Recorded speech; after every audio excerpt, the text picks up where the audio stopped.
I think that there's damage in telling people to shut down their emotions from childhood, from birth even, Mm-hmm. And I know that I was guilty of that. My daughter is crying and I'm like, I have no idea what to do.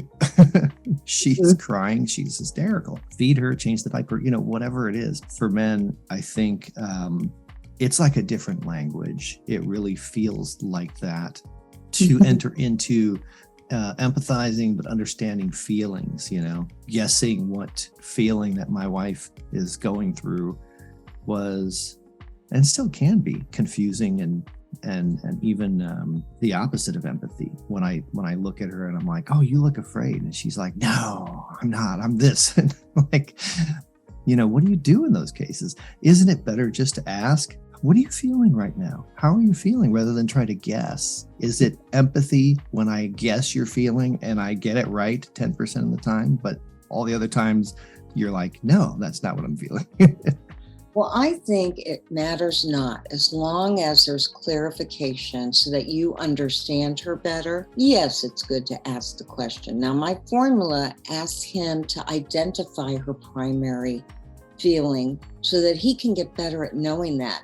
And if she says 43 times, I'm not sad, I'm angry, he'll begin to get, oh, that's what anger looks like. But they're pretty good. I mean, the men that I work with are really pretty good at identifying feelings after they get the hang of it. They have the hardest time with the empathy formula and help her heal. They have the hardest time when they're actually reassuring her, because that third piece is reassurance of the fact that he's working on things and he's moving forward. Most of the men I meet are in such a shame-based place, they don't feel like they have the right to acknowledge that they're going to 4 meetings a week, or that they called their sponsor today, or that they do want to do check-ins. I don't know about you, but truly, if there's one area a wife wants from her husband, it's those check-ins on a regular basis. She wants to know what's going on in him.